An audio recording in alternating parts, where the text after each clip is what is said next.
Okay. I'd like to call this committee meeting of the Certification Advisory Committee to order. Friday, January 5th, 2018, and it is 9:35. May we have the roll call, please? Yes. Chairwoman Peasley? Here. Member Tabo? Here. Member Farah? Member Dumler? Here. Member Frank Garcia? Here. Member Crow? Here. Member Broussard? Present. Member Weber? Mr. Matt Weber? Member Marisol Garcia? Here. Dr. Horn? Dr. Courtbridge? Present. Member Spear? And Dr. Lighting? Present. You have a quorum. All right, thank you very much. We do have a new member we'd like to welcome to the committee, Dr. Linnea Lighting. So if, could you tell us a little bit about yourself, and then we're going to go around and do all the rest of the introductions. Okay. I am the Education Department Chair at Arizona Christian University, but I also spent about 18 years in the public schools teaching special education, reading specialist, and gen ed. So I've kind of seen it all. K-8 is what I taught in the classrooms. I'm Ann Tebow, and I teach in the Deer Valley School District. I'm a reading specialist. Maybe that's why I look familiar. Maybe. We were trying to figure it out. I'm Jill Broussard, Pinal County School Superintendent. Carolyn Dumler, Assistant Superintendent in Marana, and I represent Human Resources. And Kim Peasley, I'm the Special Education Representative on this committee, and am working currently as an educational consultant. I'm Janet Crow, and I represent the public. Okay, Matt, could you introduce yourself, please? Oh, I thought I heard Matt say he was. I apologize. Frank? Here. I'm Frank Garcia. I'm the principal of John Q. Thomas Elementary School up in Flagstaff, and I represent the principals of the public education system. Thank you. Robbie? Robbie Courtbridge, Superintendent with Holbrook Unified School District, and I represent superintendents, and Happy New Year to everyone. Happy New Year. Happy New Year. Marisol? I'm Marisol Garcia, and I'm an 8th grade social studies teacher in the Isaac School District, and I represent the 6-12.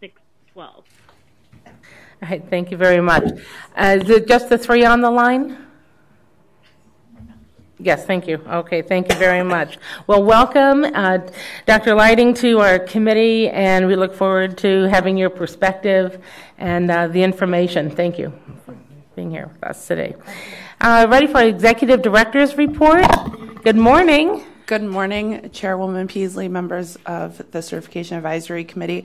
The Executive Director's Report today in regard to the update from the December 4th, 2017 board meeting and update on legislation regarding educator certification will be led today by Deputy Director Ketcher Baden.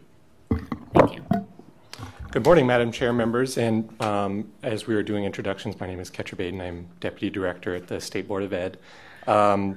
So what we had envisioned with this Executive Director's Report is something that we want to continue to do, especially throughout this legislative session, and that is to make sure that the committee is aware of both the inputs that come into this committee and as well as the outputs. And so the inputs in this case are legislation that is either introduced or in the process that oftentimes comes before this committee that it has to act on.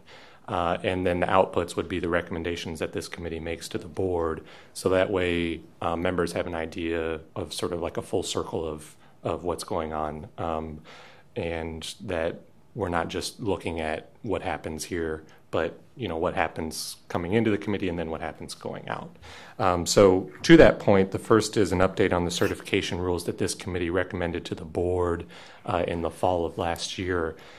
Those rules are the rules were changes to the CTE certifications, the creation of a middle grade cert. There was also a creation of a new certificate for emergency teachers who want to sort of convert to a new certificate. And there were also some changes to special education certificates. The board originally had those rules on its agenda to open rulemaking at the October meeting. The board did receive some feedback from the legislature and some concerns, specifically from Senator Allen, about the breadth and speed to which those were introduced to the board. And so those were stricken off that agenda. We met with Senator Allen, talked through the rules, and then we opened rulemaking on them at the December meeting. I will say that there was one change to those certification rules, and that had to do with the intern teaching certificate. Dr. Schmidt had explained that one of the proficiency assessments that is required for those intern certificate holders to take was inadvertently moved in that first rulemaking package, and that we were moving it back to at the time of issuance for those intern cert holders. Senator Allen, although acknowledged that maybe that was inadvertent and the rulemaking process was not within the intent of what the legislature had wanted, and was strongly opposed to moving that back. And so when we opened rulemaking, we left it as is without correcting the mistake. So I just want the committee to be aware of that change. Those rules are currently open. We held a public hearing on them last week and didn't receive any comments. And we're looking at potentially closing those at the February meeting or later. Just broadly speaking about the rulemaking process, Executive Director Williams and I have talked about the process for closing rulemaking on certification. This committee certainly usually takes a couple meetings to issue a recommendation to the full board, but sometimes the full board closes rulemaking in the quickest amount of time that it's allotted, which would be 2 meetings. We've had some discussions with stakeholders in ADE and felt that maybe we could slow that down a little bit at least, and maybe take an extra meeting in there to give the board an update, try to solicit more feedback, and make sure we're being inclusive and not running too quickly. So those are a couple updates on the rulemaking process from the board's perspective and the rules that were recommended by this committee at the last meeting. Excuse me, Ketcher, then I have a question. With regards to the intern certificate, that means that they can be issued with a deficiency in not having taken one of the tests. Is that correct? Madam Chair, that's correct. And that would be how the board adopted the rule in, I believe it was August. And that's how we've been operating for a couple months now. But yeah, that'd be correct. All right, thank you. So the second part of that, this report and sort of monthly update to the committee is the inputs into the committee, and that's legislation. Currently, there's only been one bill that's been dropped dealing with certification, and that's from Representative Carter, and that's House Bill 2036, I believe, and I think that was in your that's in your packet. Board staff has yet to meet with Representative Carter to make sure that we fully understand her intent, but based on looking at the bill, it looks like her intention is and the effect is to have time spent substitute teaching to count towards full-time teaching experience and some of the things that go along with that in board rule. So specifically in board rule currently, teaching experience is defined as full-time teaching experience, and it very specifically excludes substitute teaching. And so if this legislation were to go into effect, that would affect the proficiency examination waivers, which currently, if you have 3 years of full-time teaching experience, the PK and the SK can be waived. However, currently, if those 3 years of full-time teaching experience are substitute teaching, that individual is not eligible to have those waived. With this bill, that individual can now have those waived. There's also some waivers of practicum for individuals who have, I believe it's 2 years of full-time teaching experience, and then there's some capstone waivers for individuals with 1 year of full-time teaching experience. So those are some of the effects if this legislation were to pass right now. Obviously, the bill hasn't even been heard in a committee. We have a long way to go, but wanted to put that on this committee's radar. We have been having some discussions with the department about how this would be implemented, and how ADE would go about verifying that there's 3 years of full-time teaching experience, what would end up being waived if, for example, a teacher had 1 year of full-time teaching experience in K-8 but had 2 years of full-time teaching experience in a high school. What subject knowledge are we waiving? What professional knowledge are we waiving, if any? And then there's also questions about, will there be limitations on, does that individual need to be substitute teaching in the exact same classroom for 3 years, or just the same grade level or same content area? So it's some of these questions that we're going to meet with Representative Carter and try to get clarity on. It may not be in the legislation, but if we can at least get an idea of what she's looking for, then that's something that this committee can help craft or even give input on going forward. So that's that update. And if there's any questions or comments on that. Are you looking to get some feedback right now to take with you when staff meet with Representative Carter? Chairman Peasley, members of the committee, I think right now we want to meet with Representative Carter first and then be able to come back to you with what her intent is of this legislation. That would probably be most collaborative with the representative. Okay, that sounds fine. We absolutely appreciate the heads up and knowing that this is going to be proposed legislation, and that there's still a road to travel, and we'll have this on our radar for sure. Thank you. The next item on the agenda, is there anything else before we move on? Thank you. The call to the public. This is the time for the public to comment. Members of the committee may not discuss the items that are not specifically identified on the agenda. Therefore, pursuant to ARS 38-431-01H, action taken as a result of public comment will be limited to directing staff to study the matter, responding to any criticism, or scheduling the matter for further consideration and decision at a later date.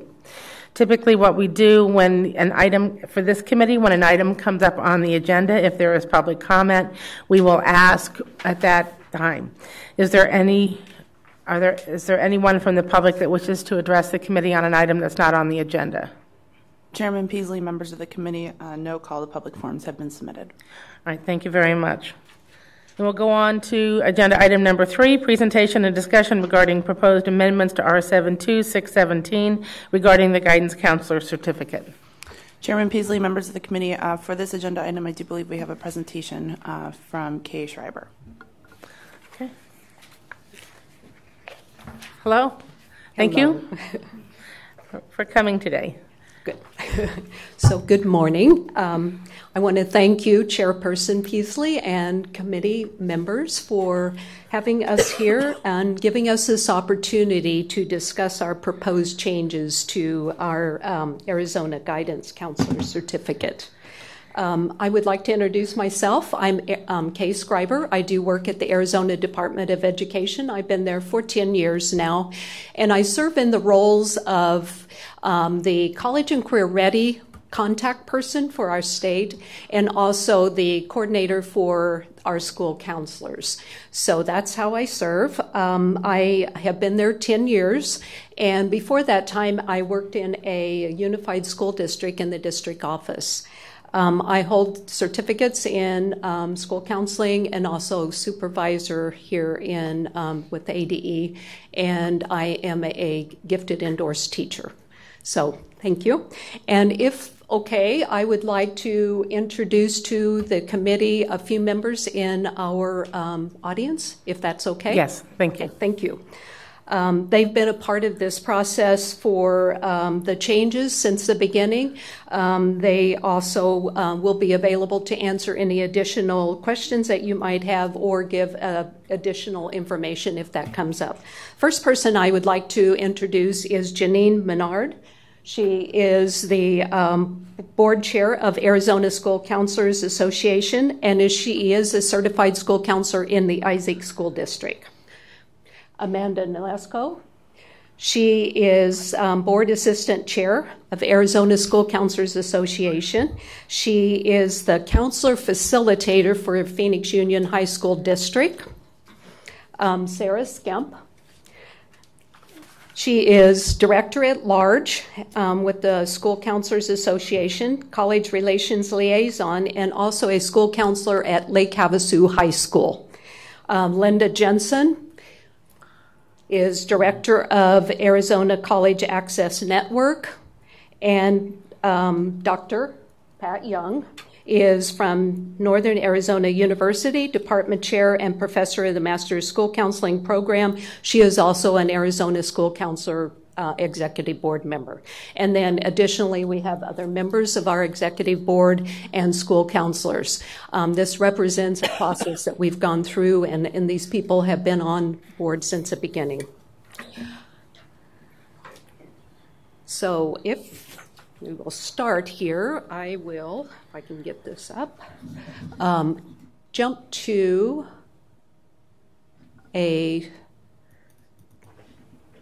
this slide to begin with, because I want to give just a brief history of how we got here today. So it started back in about 2014. We started needing to prepare all students to be college and career ready, and we were looking at our counselors prepared to do that in all of those areas. And we started seeing a few gaps, and we went in the early part of 2015 to to gather information. We went to our DAS in the sections of standards and certification. We went to certification with asking, how do we begin this process? We included the Arizona School Counselors Association and many others, and gathered information on, do we propose some changes and how do we go about doing that? We asked at that time more rigorous things. We were wanting, of course, the name change to school counselor, so that was a beginning. But at that time, we wanted 60 hours required with the recertification certificate. And we also wanted it as a requirement that personnel serving in counseling would hold a current Arizona School Counselor certification. So we were given directions on how to go about bringing to the board those changes. And we had a formal process that we set up with a protocol. We asked specific questions to the field. We asked them, would they support this? Do they give consensus and all of that? We met with about 8 specific focus groups, and at every one of our conferences and gatherings, we would also bring this forward at the end of the committee or the conference. What did they feel about this change? We were asking at that time, do you support the change to require a portion of recertification hours to include college and career readiness? What challenge do you see in implementing this, and what kind of PD do you need? And do you support the name change? We received consensus on the name change, only maybe a couple of people. There were a few concerns with, will we be able to gather enough hours, 60 hours for recertification? We had reassurance of that. Basically, we found that there was very little concern to move forward. So that was in 2015. Let's see if I have anything else. They did feel that college and career readiness was an important piece of the job. Then beginning in spring, around April to August, we went and met with all 5 institutions that provide school counseling programs. And we met with them, and we wanted to make sure that pre-service counselors were ready to go into the school to do the counseling and the work that they needed. We wanted that college and career readiness to be embedded in the programs and have an awareness of each of these 5 institutions, that here are some proposed changes that might be coming. Moving on to October, we received from the DAS at certification a request that we go back to district level personnel and to HR individuals and ask whether these proposed changes would cause any hardship. So we were asked to meet with a wide array or a variety of districts, rural, big districts, small districts, a whole representation, JTEDs, that would give us a sense of what were the HR and the district level, the superintendent's principals, thinking about this change. The 4 questions that we asked, every one of them, and to gather input would, do you, at this time, by the way, we had changed our required hours down to 20, no longer 60. Do you support a change to recommend 20 hours of counselor recertifications to include the college and career readiness training? That was question number 1. Would you support modifying the school counselor certificate board rule to make it a required certificate for a school counselor? 3rd question, what positive outcomes do you foresee in a requirement for hiring an ADE certified school counselor for school counseling in your school? And number 4, what challenges do you see in implementing this policy change? Will there be a hardship in recruiting and hiring? So that was an important request from certification because we do not want to put undue hardships on any district to hire the appropriate people. We came back with good input on that, and many districts, even some of the scattered rural ones, said, well, we already require it. We would never hire someone that is not certified in school counseling. There were a couple of requests or wonderings, will there be enough professional development or training, pre-service and all of that? How will that be available to make sure that school counselors are prepared? And we addressed those questions as they came up. Then the late September 2017, just recently, we were contacted again by certification, and they asked the status on our proposals. Did we still want to move forward? We had another quick review with our association and out in the field. Are they still good with these 3 proposals now? And we answered some questions, very direct questions from ADE's administration and certification, and answered any of those questions, prepared our documentations for the advisory committee, and we're here today. All right. Thank you very much. Okay, so can we now real quickly look at our 3 proposals, and we'll see what those I think I do have one question, though. Okay. What are the rural areas that were involved when you met with the stakeholder groups? Okay, I have that list. Have a lot of papers here. When we went out to the very specific to ask HR and administration, we did UMA. We did all of the JTED superintendents, which represent every piece of our state. We did Page. We did out in Thatcher and Safford, Benson. We did the West Valley, all of the schools in the whole West Valley. We did Coolidge, and of course Tullison, and then Phoenix Union High School was one of our largest districts. So that's a real quick offering of what we gathered. All right, thank you very much. So our first proposal, and we have submitted that document that has the 3 proposals on it.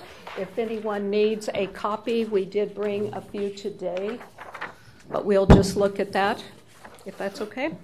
Thank you. So our first proposal is to change the name of guidance counselor to school counselor. And I'm going to just read the verbiage, the rationale, so that it is in our notes here. In the evolution of job responsibility, daily task and professionals' view on the occupation and updated job title is necessary. The title guidance counselor is an outdated term that does not represent contemporary school environments or the current responsibility of the position. School counselors have a comprehensive job description that includes academic, career, and social emotional development for all students. School counselors possess a minimum requirement of a master's degree in school counseling, adhere to professional ethics and standards, and state and local requirements and regulations. Although guidance is a service that school counselors provide, their responsibilities are much broader in scope than just guidance. The name change on the certificate reflects the wide array of responsibilities and professionalism for Arizona school counselors, a chain that is endorsed by the American School Counselors Association and Arizona School Counselors Association. And just to say the difference between guidance and school, guidance is an outdated terminology. Guidance is only one component of a counselor's job. Guidance is a service, and counselors provide a comprehensive program. And everyone involved in a student or a child is a guide in a sense. They provide guidance. So school counseling is much broader. And this is the National Executive Director. This is a shirt that he's been putting out, so just you know. Any questions on that one? Okay. To the committee? Okay, thank you. Let's keep going. Okay. Proposal number 2. We want to modify the requirement for renewal of a Arizona School Counselor certificate to recommend 20 clock hours of professional development in the area of college and career ready. Currently, the professional development hours required for recertification are allowed in any category as long as they can be justified as professional. This rule change is intended to provide focus and emphasis on college and career readiness as an important component of a school counselor's job and responsibilities.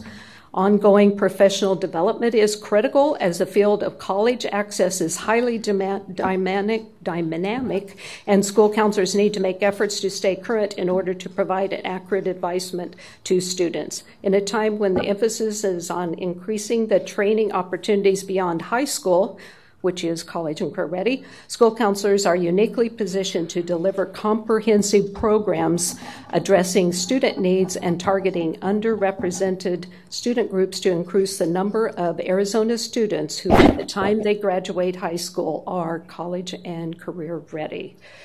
College and career readiness is a gradual and cumulative process beginning in pre-kindergarten, and school counselors need to understand their role in supporting readiness for all students. Relevant coursework includes professional development in areas of self-exploration, career exploration, career planning and management, Education Career Action Plan, or ECAP, financial aid, building college-going culture, workforce skills and needs, working with student data, family engagement, and post-secondary pathways or processes. So we know that they need ongoing training, which we have in place. We need to begin this preparation in early years. It's not only for high school, and we do offer ongoing blended or modules that would help with this professional development need. And so I have a question of staff. Are there other certifications that we have that have specific requirements for recertification hours? Madam Chair, members, I was just looking at that renewal rule, and there are 15 hours would be to include something like college and career readiness for, could be for all renewal certifications, or it could just be narrowly tailored for just guidance counselor, school counselor renewal requirements. So that is something that is an option. I don't know if we have anything that is specifically recommending a certain number of hours of professional development or continuing education credit, but we do have a pretty broad list of possibilities of ways to get that continuing education credit. Okay. When this comes back again, it would be helpful, I think, for the committee if we had a list of certificates that currently have specified content for professional development and renewal. We just need to know if this isn't in place in any others. We just need to be very much aware that we'd be setting precedent, and have an understanding if this is what this would entail for the committee and for future recommendations. Madam Chair, members, we can certainly look into that and get a more specific answer. I think I will confirm, but I don't think that we have, for a cert, we have a specific PD recommendation. I think all of those pathways for PD and continuing education are just broadly applied to all the certs. But I will definitely confirm that. Thank you. Thank you. We'll appreciate that confirmation. All right. Thank you. And I guess, too, that's why we use the word recommend, because we don't want to require, which we did originally suggest that. Okay. Our third proposal. It's to modify the school counselor certification board rule to make it highly recommended for Arizona school counselors. A school counselor certificate is highly recommended for personnel whose primary responsibility is in the role of school counselor, providing services that include but are not limited to the duties of delivering guidance curriculum, individual student planning, interpreting test scores and data, providing individual and group counseling to students and consultation with parents and other personnel, school personnel, collaborating with teachers on classroom management, leadership, and advocacy on behalf of students and the school counseling program. Under current rule, an Arizona guidance counselor certificate is not required for personnel who are performing the services of school counseling in an educational setting. We hope that this change would add to the level of professionalism expected in this role. The added benefit would be a category of highly qualified professionals leading school counselor programs throughout the state, providing quality school counseling programs to all students. Okay. So that's that proposal. Thank you very much. You can just wait, let us have some discussion here and see if we have any other questions. Do we have any questions?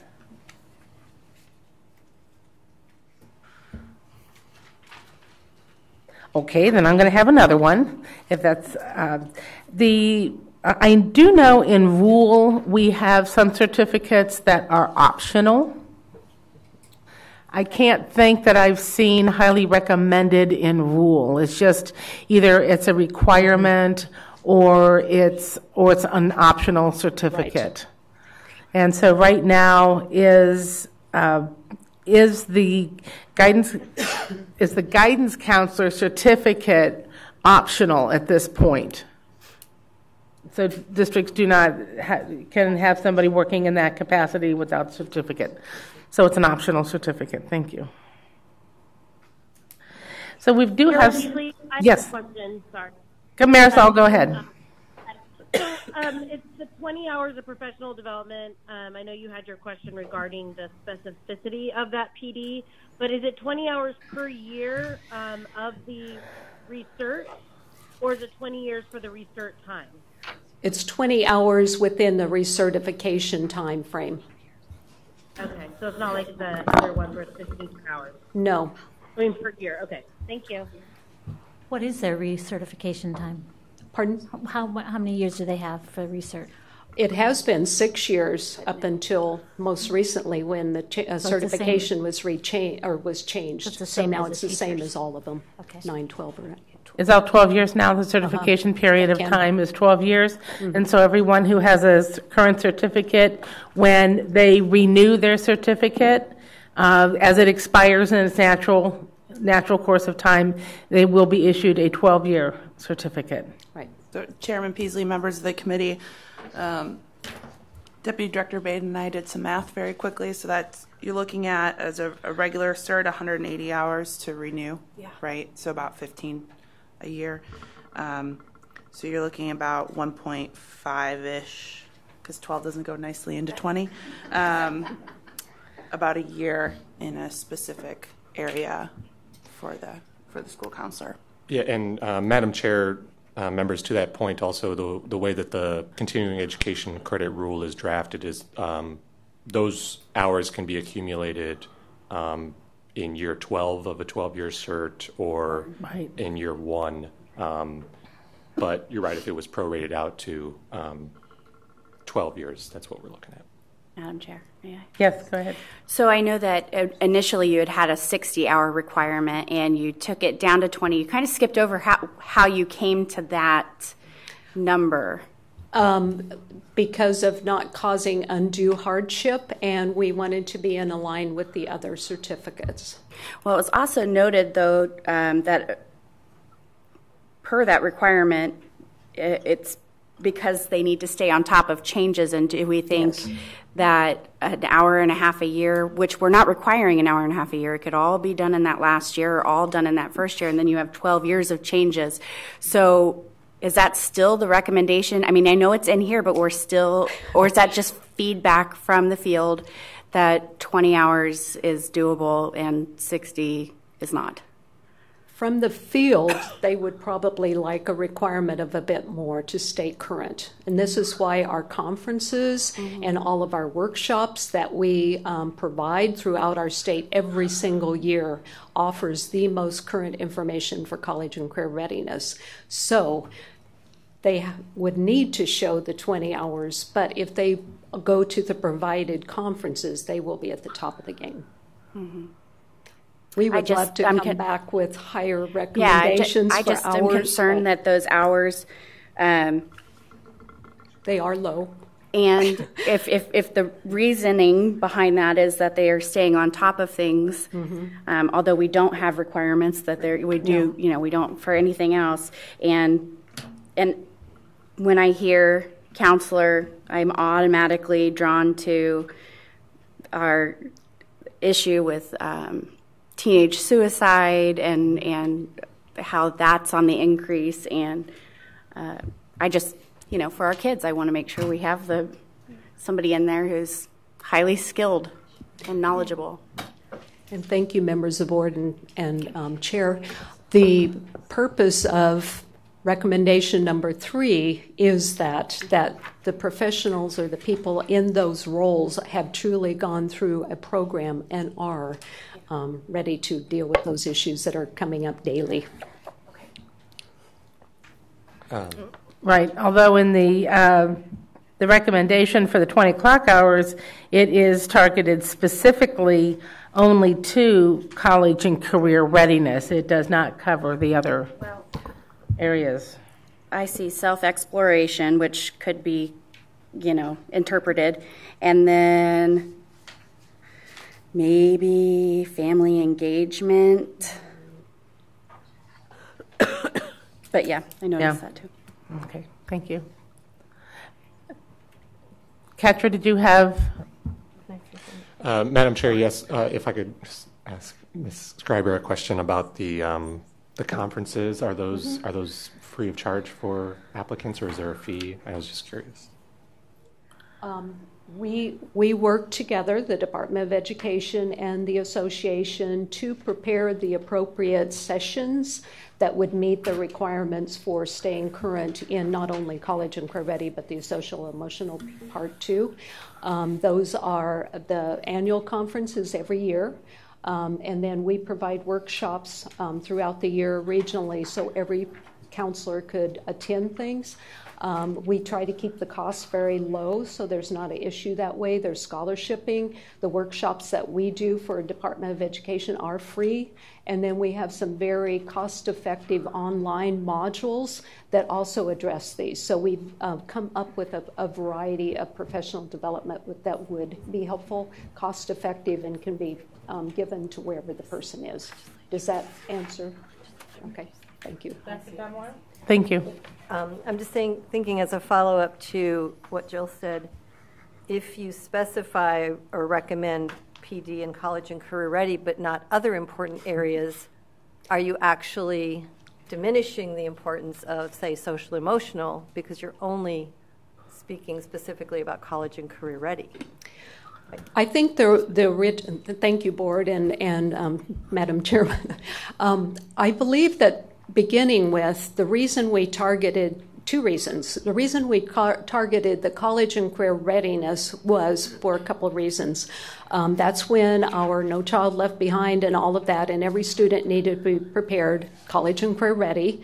That happened back in 2014 and along in there. So when we looked at the counseling program that most counselors went through, career readiness was, or career development or career knowledge was our weak area, and that we started building that knowledge. How do you prepare students college and career ready when we as professionals have very little career readiness or development? So we started there. Since that time, the emotional, the safety, the suicide, and things like that have certainly come and are high. There is lots of training that is available out there. Our school site goals, strategic, I forget what this is called right at the moment, sorry. Your site plan, safety plan, some of those things have addressed that.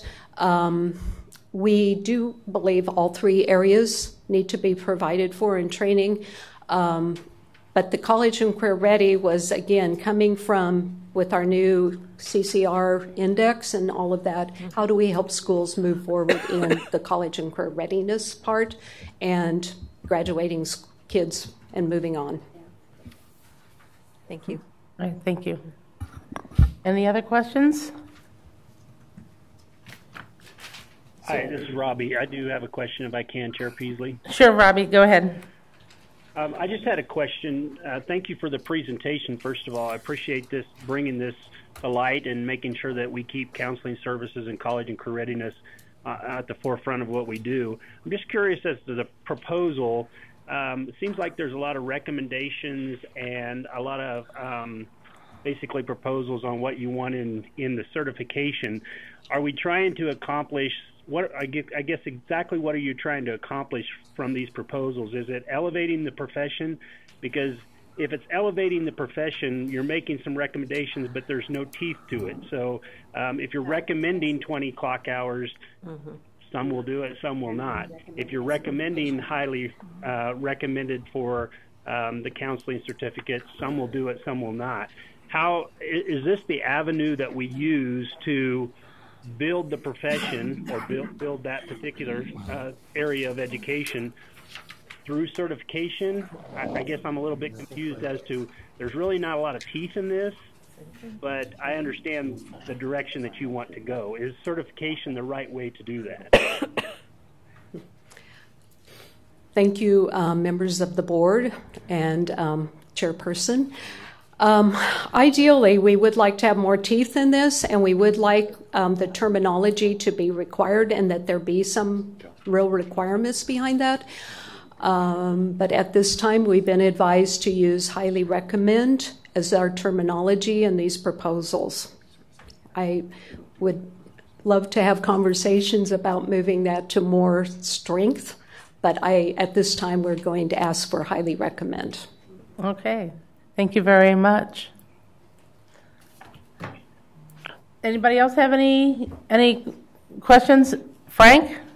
Nope, all sounds good.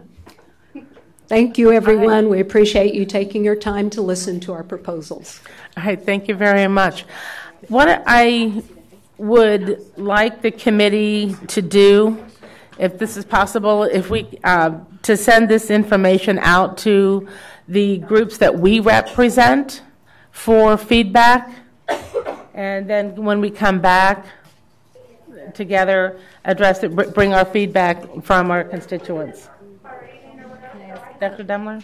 Well, is the next step then going to be the director bringing us a recommended rule change? Because today there's no action, right? So what are the next steps? Correct. So Chairman Peasley, Member Demler, there's one. You could go with what Chairwoman Peasley is speaking of, which each of you send out the the paperwork to your organizations and solicit feedback from your organizations. You bring that feedback to the next CAC meeting and we can discuss it, okay? Then after that discussion of your feedback, then board staff can work with the department and the organization to update the rule. Or what could occur is that board staff, the department, and the association can work together to update the rule right now and bring an updated rule with the recommended changes to the CAC at the next meeting. So there's two options. The committee just tells the board staff what they would like for us to do for them. I'd like to have it sent out and just take a poll of what we think. Carolyn? I'm good with sending it out first. Yeah, let's get those that we represent, let's get their feedback. I agree. Yep, agreed. Marisol? Sorry, that sounds great. That's okay. No, I understand. Thank you for keeping your mute button on. I do that when I'm on, then I'm searching for it. Where is it? Thank you. All right, I think that's what we would like to do and gather feedback then on the from the field, from our various constituents as to how we feel about that. If we're going to set precedents, then I'd sure like to have a whole lot of information on before we would make that kind of a recommendation. So Chairwoman Peasley, members of the committee, just for our notes, so the February CAC meeting, remember we're doing standing meetings now. Yeah. So the committee will bring back feedback from the different organizations that they represent, and then potentially in March, at the March CAC, we could have a potential draft of rule change. That sounds good. Okay. Can I ask a question on a different? Yes, go ahead. Did you send out the invitations for the meetings, or you just, because I did see in one of the emails that we have the dates posted. I don't think I was involved in that discussion, so I missed out on whether or not we sent out invitations for that, calendar invites. Madam Chair, Member Broussard, we sent out the email that just has the dates, but we haven't actually sent out calendar invites, and I know that's helpful, so that's just automatically on there, but we will do that. We'll have Melissa work on that after this meeting. Thank you, Melissa. All right, thank you. And our next, we'll talk about this later, but just for a point of reference, our next meeting is February 6th at 9:30. 2018, that's still kind of hard to write. All right, thank you, Melissa, for sending out the calendar invites. If there are no other questions regarding item number 3, let's move on to agenda item number 4. Well, first of all, I'd like to thanks to Ms. Scriber and the counselors, the university representative. Thank you for bringing your concerns to the Certification Advisory Committee and the depth and breadth of the work that you've done to this point. It's very much appreciated. There are many questions that did not come your way because of the information that you provided to us, and we thank you. We're very much appreciative of that. All right, item number 4, presentation and discussion regarding the Arizona School Personnel Administrators Association survey. Chairwoman Peasley, members of the committee, Deputy Director Baden has an update in regard to the Arizona School Personnel Administrators Association survey for your knowledge. Madam Chair, members, we included this survey, which I think everybody is probably pretty familiar with, from ASPAA. This is their 3rd year, I believe, doing this survey. And because it's relevant to the work that this committee did, we thought it would be a good idea to bring this forward so we can have something to look at. I think for just some context, when they conducted the survey for the 15-16 school year for total vacancies, currently when they did this survey in December 2017, it's currently at 1,900. In the 15-16 school year, they reported about 1,200 total vacancies on that survey, so that total vacancies based on that survey has gone up in the last couple school years. And also the total number of teachers that have severed employment in this most recent survey was 866, and in the 15-16 school year it was 701. So that number's gone up as well, just for a little bit of context. I do have a question. It says in the survey that 172 charter schools and school districts responded, but we're up well over 500, I think, right? So are these numbers reflective of just the 172 that responded, or is this captured another way? Where did the information come from? Madam Chair, members, my understanding of the survey is ASPAA reaches out to their HR constituencies, the members of their organization, and I'm also remembering ADE's Recruitment and Retention Task Force reported similar numbers in their most recent report, which is a couple years ago, to the first of these surveys.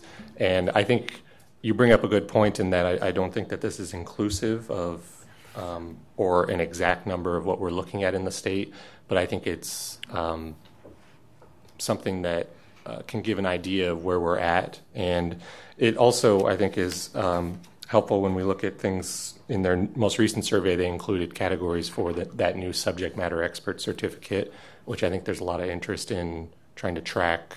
And because it's a new certificate, that's something that we can track a little more closely, where those individuals are and how many certificates are being issued. And I know the department has broader numbers on how many certificates they've issued on that. And so when we brought this and agendized it and wanted to talk about it, this is something that we thought would just help give some context. I don't think that ASPAA would even ask to take this as gospel necessarily, but just some context for us to look at. Absolutely. Thank you. Carolyn. Well, I would just add, because I'm not an ASPAA member anymore because my HR director is, but I believe that it goes through superintendents and through ADE's web through their listserv as well, so that even if your HR director is not a member of the School Personnel Association, the survey does get sent to every district, every superintendent, if they pass it on to their personnel department, because it's not a required membership, so not every district. Those people may or may not be members of ASPA, but I think it still goes to every superintendent, and then every person that the district has listed as their HR point of contact. Mm-hmm. All right. Thank you. Thank you, Jill? Chair Peasley. And I know we have nothing to do with this, but I would be interested in knowing what the number of vacancies to school counselors would be, because setting those additional or requirements or adding to those requirements, we don't want to put a hardship on the districts finding someone, which may have been why they were recommended to go with highly recommend as opposed to requirement for that. Absolutely.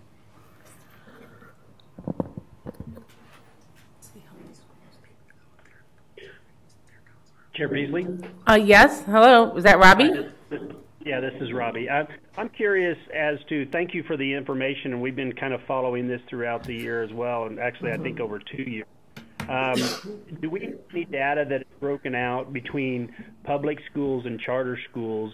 Because obviously certification requirements are different between the two, and how much of this is skewed towards charter schools that have different requirements for hiring staff versus public schools that have specific requirements for hiring staff? Do we have any disaggregated data on that end to be able to speak to both sets of education systems? Madam Chair, members, I don't know of any data that's regularly available for that kind of information when we're talking about certifications especially. There are some reporting requirements that my understanding is most schools do follow in terms of reporting teacher rosters and teacher assignments, but outside of that, I don't know how specific it gets, and any ability to separate those two out. And I also, something else that occurred to me as we were talking about the guidance counselor or school counselor, and its importance with maybe not necessarily this committee's scope, but when we talk about the 8F accountability system and the new College and Career Readiness Index, where schools have to input some things that happen for those students post-secondary, but also in school, and that can go anything from, passing the cut score on ACT or SAT or completing the FAFSA. Oftentimes those are guidance counselors or school counselors who would take the lead on those sorts of things. And so that's something else that occurred to me, is that would loop in with that college and career readiness piece of the professional development that would be important to their work with, and important to schools' work in completing that 8F accountability spreadsheet. Off topic, but that was something that occurred to me I wanted to bring up. Well, thank you. Thank you for bringing that up. Just to follow up to that, would ASPAA have that? I mean, if you're submitting a survey, and I have submitted this survey, but I don't remember the exact questions to it, but wouldn't you identify yourself as a charter or identify yourself as a public school? Do they have that information, or maybe I should just contact ASPAA? They do, yeah. Madam Chair, Member Kopperich, that's something we can certainly reach out to them on and see if we can get some additional information. Yeah, and I know this is informational only, but it does help guide our thinking as to what can we do to fill teaching positions. And I think that's been a task for this committee, or this advisory group, was how can we best fill classrooms with quality and qualified teaching staff. So, if the charter schools are doing something that we need to take a look at, or we're doing something that they need to take a look at, then I think that needs to be part of this discussion, because we obviously have a teacher shortage, and we want to make sure that our classrooms are filled. We have 13 positions open in our district alone, and we've never had that problem. From PE teachers to music teachers even. There's just a drastic shortage of people that want to go into education, and we have to be extremely creative in being able to fill those positions at this time. So, thanks for the information. Thank you. Carolyn, do you have information? I do know that I have done a fair amount of work with charter schools recently, and even though they are not bound by the same certification rules that school districts are bound by, many of the charter schools, especially the larger ones, do require full Arizona teaching certificates. So I don't even know if a breakdown between the public schools and charter schools would be all that helpful. The breakdown would have to be which of those charter schools do not require Arizona teaching certificates for their teachers, and I have no sense of that kind of a split at all. Ann? Well, down at the bottom it says that almost 81% of the teachers that severed employment had a standard teaching certificate, which is a concern. Right. It just. So I'd like to know where they. Yeah, though. Because I know in our district we have had some that didn't stay the course. So then that remaining percentage would have been teachers employed that held no certificate, or would that be the emergency or the substitute certificates? It would be the others, the ones that took an alternate pathway. So that'd be 19%. So I just think it's important to notice that when we're thinking about creating alternate pathways, that maybe we are keeping some of those teachers in classrooms. That's a high number of standard certificate teachers that have left. My question was, though, for that other 19.15%, were they holders of any certificate, no certificate? Would that encompass the emergency, the substitutes, the intern certificates, perhaps? Yeah, Madam Chair, members, my understanding is that it could be any of those, or it could be anything. It's just not a standard cert. But my assumption would be that most of them are some of those emergency certs and intern certs. But that's another thing that we can reach out to ASPAA get some more hard numbers on that. That would be Okay. interesting to know. Yeah, it's just been one of the concerns of the committee when we've looked at alternate pathways.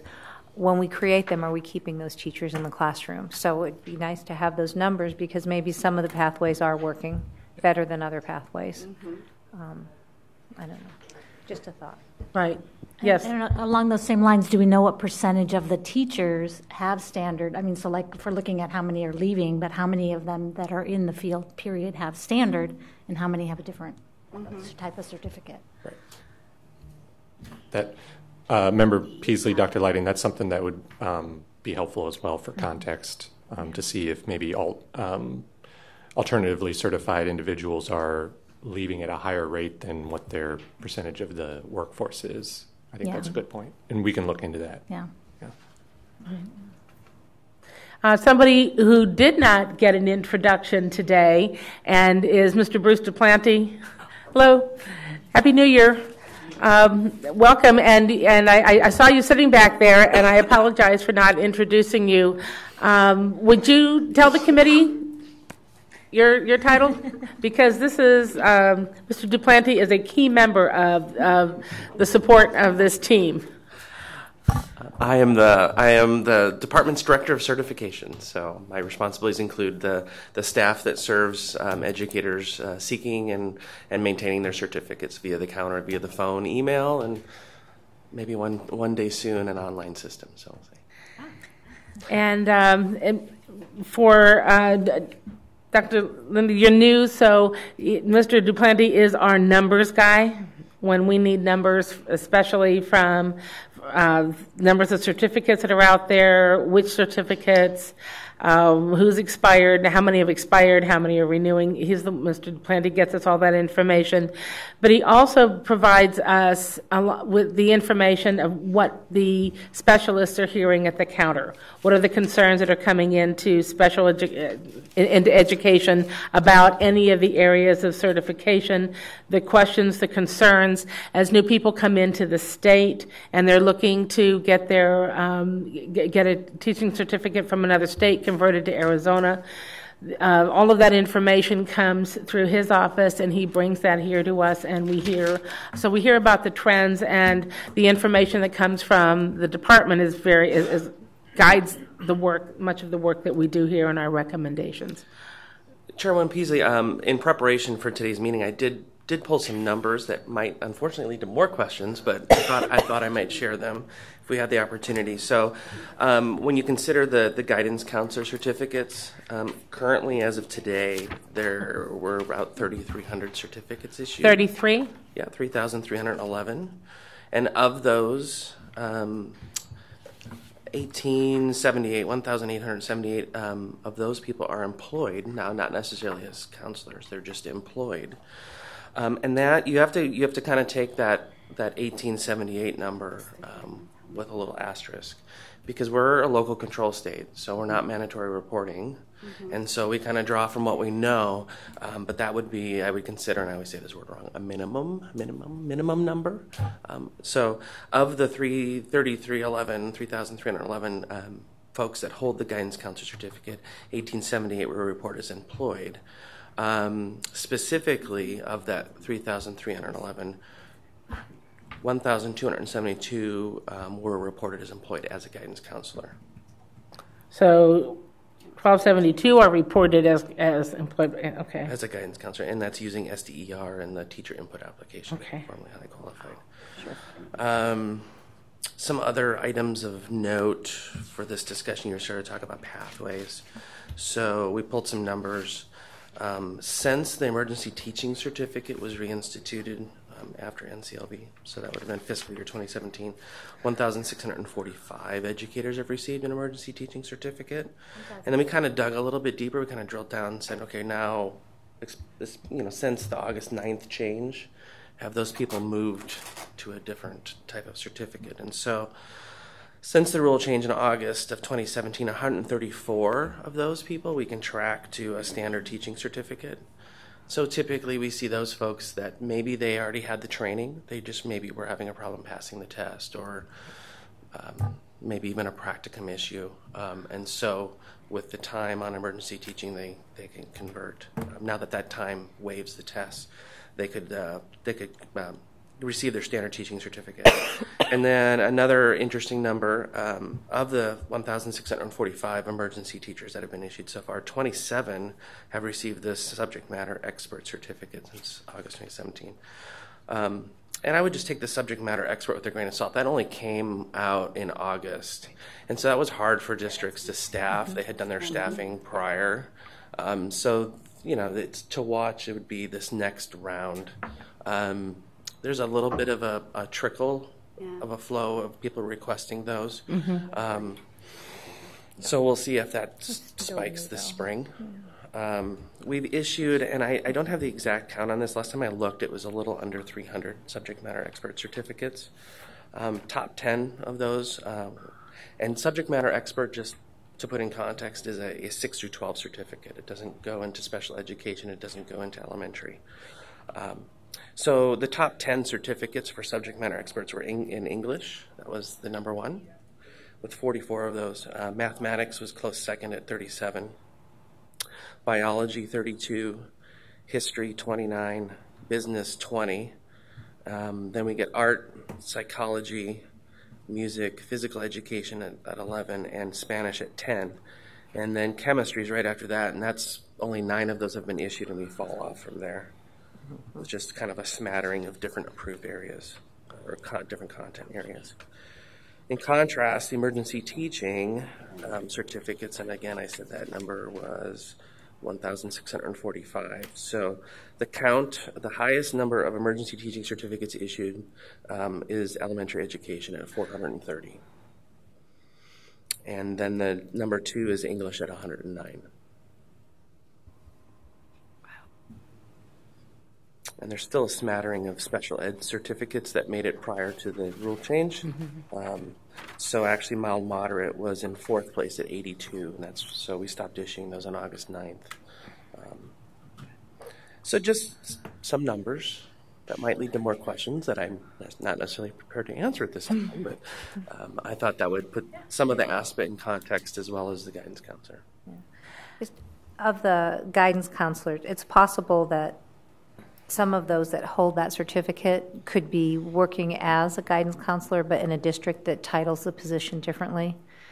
Some of our rural districts will have a person holding that cert do that job plus 2 or 3 other jobs that they may be certified for as well. So it could be possible that more people are actually that hold that certificate are functioning in that role. Chairwoman Peasley, members of the board, I agree. That would be a minimum number. We certainly have charters that don't. Charters are considered public schools, but they don't necessarily report or have the need to report to the teacher input application, and so we may not have captured that. And also the SDER, and I forget what that acronym stands for. I'm not sure how they. Student data, something like that. I'm not sure how that lays out, but it's certainly that would be. There's at least that many that hold that certificate that are employed as guidance counselors. Okay, Carolyn. So I just wanted to go back to the severing of employment. I think something that doesn't come up often enough, but we see it more and more. When you look at the teachers holding standard certificates that are severing employment, we have more and more teachers who sign their contract, keep shopping around, and get another job somewhere else. And so then part of that is how districts behave in terms of even interviewing and offering positions to individuals who have already signed a contract somewhere else. And I think that's where some of that number is going up, because as we all are seeing shortages, perhaps we're not all as ethical as we should be in that sense. It certainly has happened more and more to us that people who have signed a contract maybe have been with us for 3, 4, 5 years, but are still shopping around somewhere else and leave us mid-year because they got a job somewhere else. And Chairwoman Peasley, Member Dumler, members of the committee. So this kind of ties a little bit into teacher discipline with Professional Practice Advisory Committee and the work that I do with the Chief Investigator Winners from the department and the investigative unit, is that we've actually seen an increase of school districts filing breach of contract to the department, and the board has started to receive those files from the investigative unit, and we're processing those complaints as unprofessional conduct. I've also noticed that school districts are more likely than not including a line in their contract stating that if you break this contract, you'll have to pay X amount of money to get out of it. I am presenting at the ASPAA meeting in February, where I was asked to present on the process of the investigative unit and PPAC and the board. One of the things we will touch on is a mandatory reporting to the department, but also the breach of contract, because it is such an issue. So my question to that, sorry, I'm kind of sidetracking us, but so if you include it in your contract, to me that makes it sound like it's okay if you do this as long as you pay us money, because there's a contract provision that allows you to break your contract. So Chairwoman Peasley, Member Dumler, it's up to the district whether or not they want to send the person to us. Some, in the cases I've seen thus far, some school districts will not send a person over if they pay that amount. Some still do. And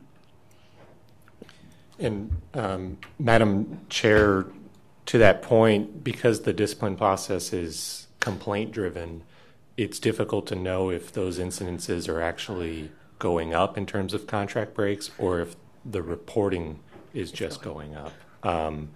So that's something that's difficult for us to draw a line on. But regardless of if it's going up, then you can still draw some conclusions.